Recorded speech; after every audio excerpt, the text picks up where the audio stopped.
This is only one piece of the puzzle. Thank you, Mr. Chairman. Thank you, Senator Tillis. Senator Cruz. Thank you, Mr. Chairman. We are at yet another hearing called by Democrats on gun control.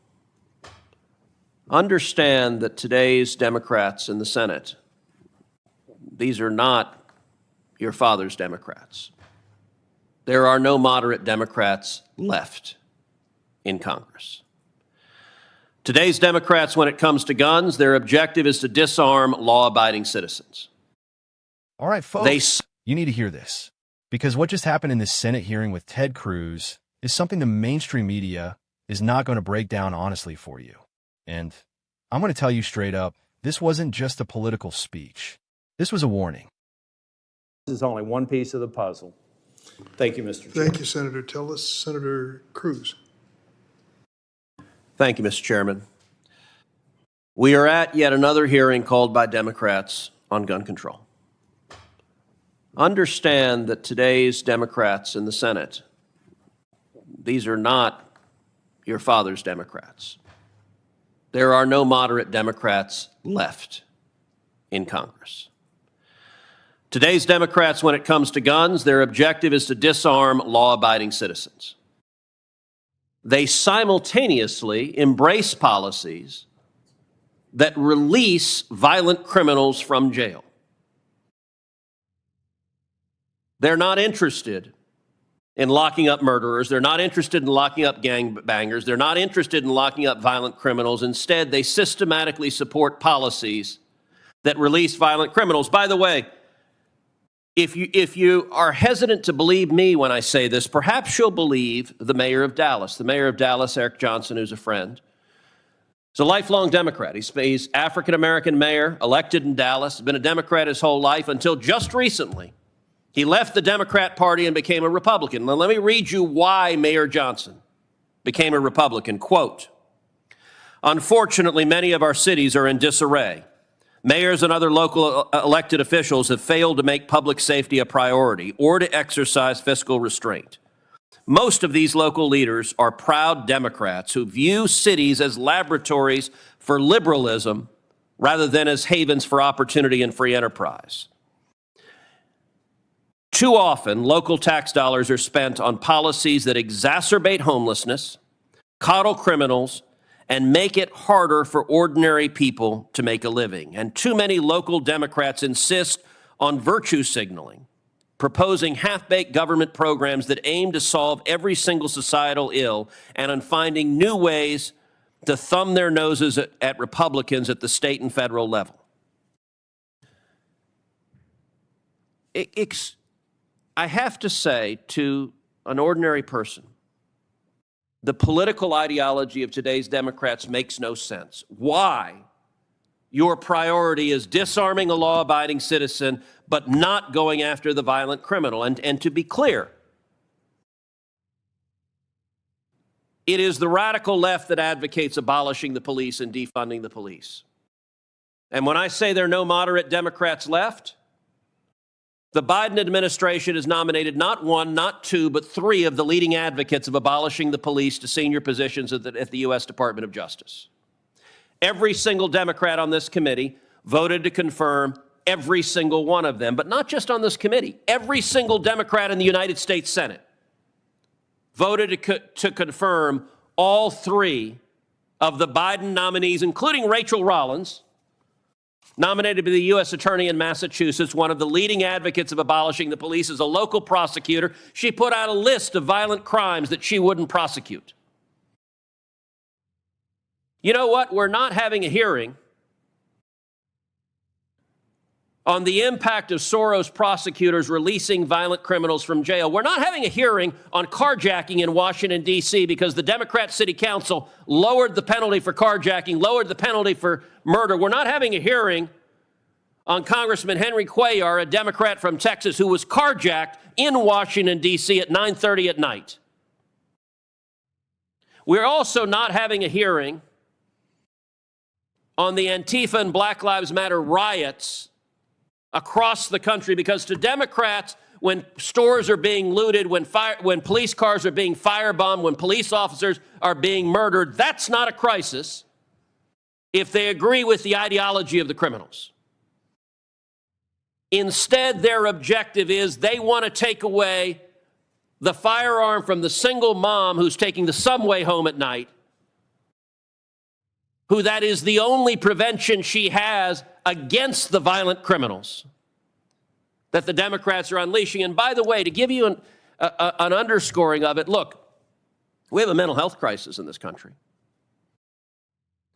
I've repeatedly introduced legislation to improve school safety, to invest to double the number of police officers in schools. Democrats objected.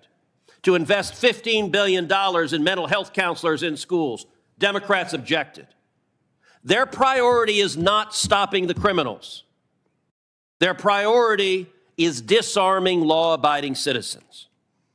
And by the way, they call it a public health crisis because they want to put supposed experts in charge of disarming you. The Second Amendment in the Bill of Rights is not a public health crisis.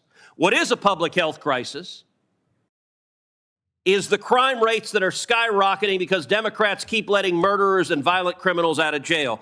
But Dr. Rainey, let me ask you a question in terms of public health. Right now today, what's the leading cause of death for Americans age 18 to 45? I believe that it's opioids. It is drug overdoses. Last year, more than 100,000 Americans died of drug overdoses.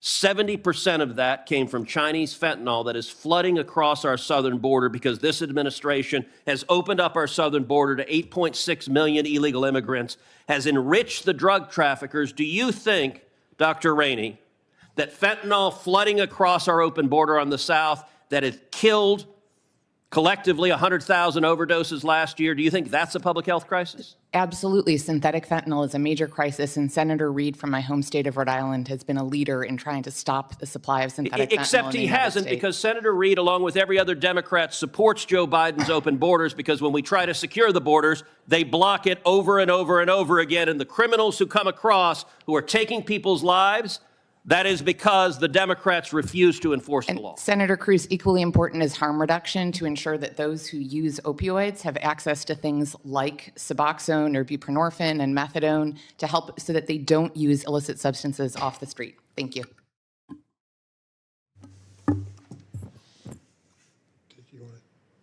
Senator Whitehouse. Thanks very much. Let me welcome Dr. Rainey back here and thank her for all of her good work in Rhode Island. Dr. Rainey, So here's the setup. Another hearing. Another push from Democrats on gun control. Same talking points. Same narrative. But Cruz comes in, and he flips the entire conversation. He says something that a lot of Americans have been thinking for years now. These are not the Democrats of the past. Now think about that.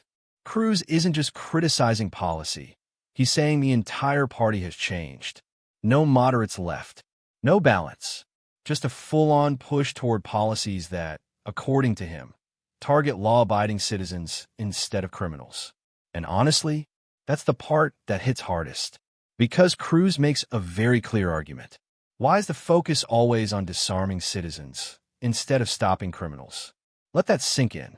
He's pointing out what he sees as a complete inversion of priorities.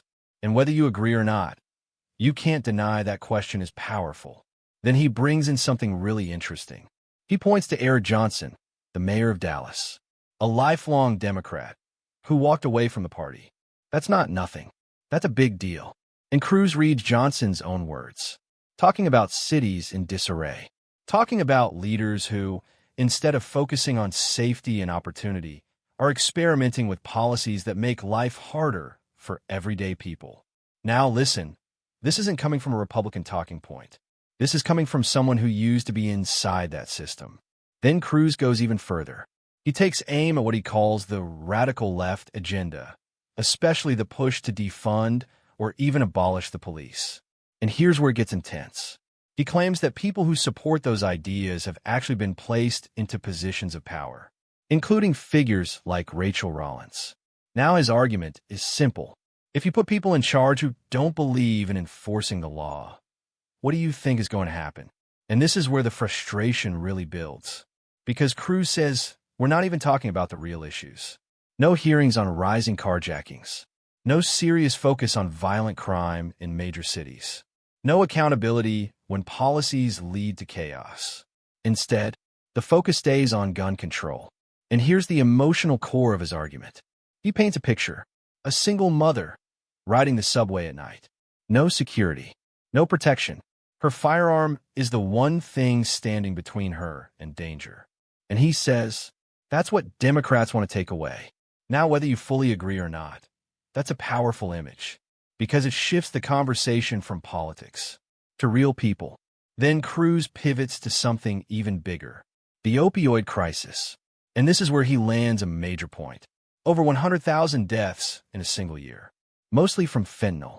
And he connects it directly to border policy under Joe Biden, saying that an open border is fueling the flow of deadly drugs into the country. Now again, you may debate the details, but the scale of the crisis? That's real. That's undeniable. And here's what stands out to me the most. Cruz isn't just criticizing. He's contrasting. He's saying, we could be investing in school safety. We could be funding mental health support. We could be strengthening law enforcement.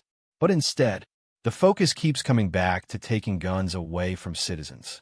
So let me give you my take. As someone who believes in personal freedom, responsibility, and law and order, this isn't just about left versus right. This is about priorities. Because if your policies make it harder for good people to protect themselves and easier for criminals to get back on the streets, then something is seriously broken. And look, reasonable people can disagree on gun policy. That's fine. But what Cruz is highlighting here is a deeper issue. Trust. Do people trust that their leaders are actually focused on their safety? Or do they feel like they're being controlled instead of protected?